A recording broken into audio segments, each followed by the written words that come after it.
Compulsory police fitness test too hard, caused some injuries, former officer says. By Rachel Hellier Donaldson.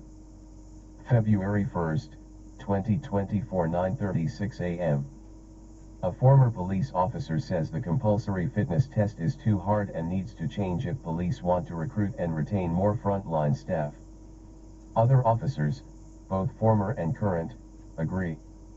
The government has acknowledged it is going to be hard to deliver on the coalition agreement to train 500 new officers within 2 years, with Police Minister Mark Mitchell saying it would be 3 years and then having to recommit. Even though it's not illegal and you're only giving a massage, right?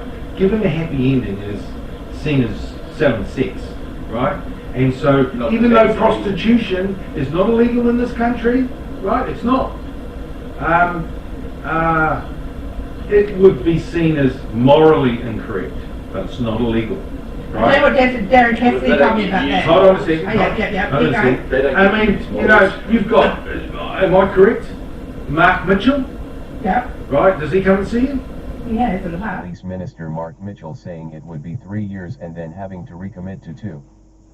Former police officer Gavin Benny said the physical competency test, or PCT, which police college students must pass to graduate, has never been fit for purpose, and many other former cops agree. Benny, who was in the force for 30 years, said the PCT for students and serving officers was irrelevant. A test was needed, but it must be relevant and should not include scaling a 2.5 meter high wall or dragging a body, which few police do in frontline work, he said. Once they have qualified, officers also have to regularly resit the test. Police Association President Chris Cahill said the PCT involves a combination of tasks that must be completed within a set period of time, depending on age. It involves a 200-meter run, pushing a heavy trailer, carrying a spare tire, walking a beam, leaping a ditch, climbing through some windows, over a fence and dragging a body.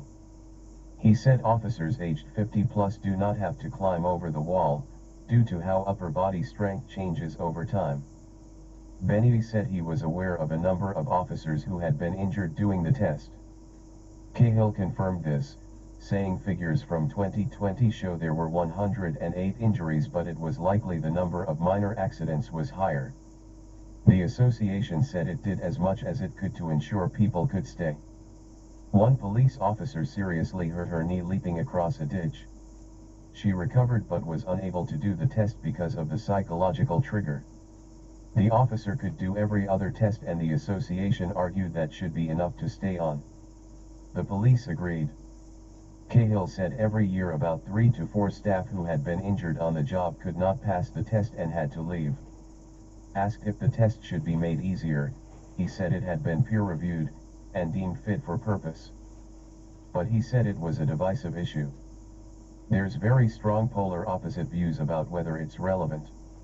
If someone who has been in the police a long time can clearly show they can do their job but might have had an injury and can't pass the PCT, should clearly not lose their job.